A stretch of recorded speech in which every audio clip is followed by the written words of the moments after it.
Hey guys, it's that guy Shawn. We're on ESL topic 12, advice. So, I am someone that loves to get advice to the point that my friends are annoyed. They're like, Shawn, stop. I'll just call and say, I need to make a decision. What do you think? What's your advice? What's your suggestion for me in my situation? So, let's talk about advice. A lot of people probably got advice if you're learning English, ESL.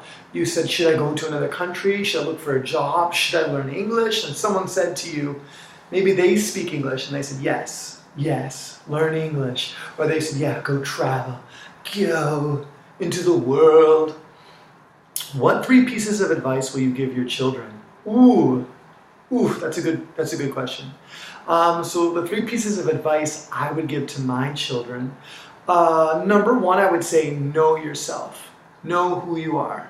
So don't pretend to be someone else. Try to figure out who you are, and then don't apologize, but follow that path. Follow that path for who you are.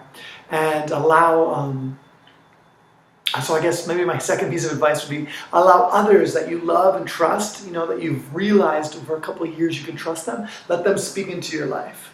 So if they say, look, I think this is who you are, kind of confirms, right? Because, maybe I think I'm this person, and then my friends say, yeah, I think you're this person, or I think you're that person. And then, kind of taking different points of advice or different viewpoints and perspectives, you get an idea of who you are, right? You want the inside to kind of confirm and connect with the outside. You hope so, right? So that you get an idea. I thought I was a great singer. In my early years in high school, I played guitar and sang. And then slowly people started to let me know that I wasn't a good singer. Anyway, I listened to it. Later on, I started to think, I don't have a nice voice. I don't sound very good. My songs are not that great. And I think I could have given up on that dream sooner if people were more honest with me, but maybe they knew that I wouldn't have taken, the information. And my third point of advice would be live in the moment, really enjoy your life. Don't worry too much. Don't think too much. You'll figure it out as it goes, right? Don't be afraid to make mistakes. It's a journey. Definitely it's a journey. And that sounds cliche, but I think a lot of people that achieve a lot of things, they realize step by step. Keep working, keep going, but don't just sit around in a cafe all the time drinking coffee and afraid to do stuff, or, always worry about things you did in the past, right? Okay, that's a lot of advice. That's the advice I'm going to give to my child. And whose advice do you follow more, your parents or your friends' advice? Oh, I love that question. So, parents don't give me too much advice. I definitely follow my friends' advice. I definitely look for a couple friends, and then if a friend gives me advice and I try it out and I see that it works, I'm going to keep going to that person a lot. But I know other people that will never talk to their friends, only talk to their parents for advice. So that's interesting too. I guess it just depends on your family. If you could give the leader of your country some advice, what would it be? Whoa. The leader of my country is Prime Minister Trudeau. I don't want this to be political, but yeah. So what advice would you give to your leader of your country? If you could go back in time and give yourself some advice, what would you tell your younger self? Oh, I love that one. So I think if I could go back I just always think of myself in elementary school, because I was very shy, and I was kind of bullied all the time, or I would always be friends with the person that kind of bullied me all the time. So I really wish I could go back and tell myself to be a little bit more confident, to say you're smarter than most of these people here, be more confident in yourself, what's the matter with you? So yeah, I would tell myself, be confident, right? I think it took me a lot longer than most people to kind of find myself. So what advice would you give your younger self? Who was the wisest person in your country? What kind of advice did they give? That's really interesting. So in your country or culture, who was a really wise person, and what kind of things did they speak on? That's a great thing for you to share. If it's an ESL class situation, definitely share that. Even write that down. That's a great thing to bring up even when you're meeting new people on a date, to talk about someone that was really wise from your country and what they spoke on. Very interesting. Where do you go to get good advice? Where do you go to get good advice? I mean, I've had many like therapists, like I like to call them consultants. So it's like a weekly consultant visit. I visit this psychiatrist and they consult me on my life, things that I should do. And I always found that was always quite good because they would recognize patterns of behavior and they would kind of keep, it's like the same thing again and again, like try this, remember we're going to try this. And I think, as human, sometimes when you're in the driver's seat, you keep forgetting you're driving the same route all the time. You're like, I'm in another dead end. And sometimes someone that's, someone you pay, they're sitting there with like a map and they're like, look, you did this again. You're like, oh. Yeah, paid advice is usually the best advice.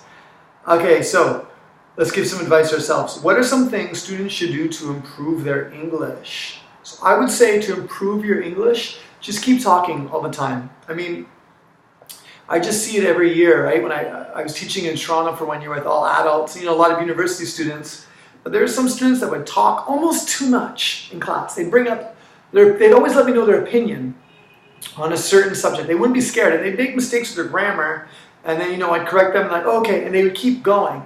Whereas other students, I would say, oh, you made a mistake with your grammar, and it would bother them. They'd write it down in a book, and they'd go, oh, I'm so stupid. And then they would tighten up, and then they wouldn't want to give their opinion again, or they would feel shy, or they would feel like maybe I should go to another lower level, and they'd all be thinking about strategy instead of just talking. So students that just talk always get better at English really fast. Really fast, they're talking, and then they, so I would just say just keep talking when you're learning a new language. What should I do to make more money? What should you do to make more money? I mean, yeah, I think one thing, especially for me, is like I'm from Canada, and like to talk about money is kind of shameful. Or at least that's how I grew up in my neighborhood, or at least my family. I know there's lots of different families in Canada, different cultures and backgrounds. But I notice the more I talk about money, the more I tell people I want to make more money, I want to be rich, the people come into my life that will talk to me about it. And what about the money you have? How could you save more? How could you direct or invest your money so that it comes back towards you? How are you wasting money? So it's almost like I just have to talk about it to get new ideas in my brain and maybe new opportunities come. But I find putting it out there helps. Of course, working harder and, going back to school are very practical things. But that's one thing I would say. Like, talk about it if you want to make more money. Tell people. How can I get more free time? How can I get more free time? That's a great one. I mean, I think if you spend time alone, you'll have more free time. So like, right now I don't have a girlfriend. A lot of my really close friends are busy these days. So, I mean, I just spend time alone, right? And actually I have a lot more free time to relax. Because I think even when you're with people, you're kind of always working a little bit. So I think if you want free time, try to just dedicate some time just to be by yourself. And then it becomes just free time to relax. Don't always have your free time going to meet 100 different people. You'll get exhausted, and you'll be at work, so tired at work, and you're like, oh God. I remember I used to look forward to Mondays because I'd party so hard on the weekend. I would just go out so much and meet lots of people, not sleep a lot, that on Monday I was like, oh, thank God it's Monday. I just want to get balanced. It was a long time ago. What should people do when first meeting their boyfriend, girlfriend's parents? Whoa, that's a good one. I love meeting girlfriend's parents. And I love it because, it's a new audience for me. It's a chance for me just to talk and to laugh and hopefully make people comfortable. Although I do find with fathers, especially as I'm getting older, I try to be quiet and let them lead the conversation, answer the questions, and I try not to look at my girlfriend too much. I just focus on them. Like, I don't even know who she is. She just told me I'm a good guy. What should people do what should someone do to be happy? I mean, that's a great question. What should someone do to be happy? I think as I'm getting older, balance, right? To have good friends, good family, time alone, hobbies, working on your career, definitely gym, definitely health, definitely exercise, take care of your body. So I would say right now, like, exercise is a huge one for me. I've always been thin, so I was like, I don't need exercise. But definitely, I had many ups and downs. I was always, I'm happy, I'm not happy, I'm depressed, I'm sad. And now that I've been going to the gym regularly, my attitude and behavior is very balanced. I'm very I feel good most of the time now. So I would say definitely put on your running shoes and run around the block, listen to some music. Anyway, guys, that is my advice. That is the topic of advice. So great. I really enjoyed this one. I hope you did too. All the questions are underneath for you to practice. And please feel free to answer the questions. Thanks so much, guys. Oh, no. I type in my password. How embarrassing. How unprofessional.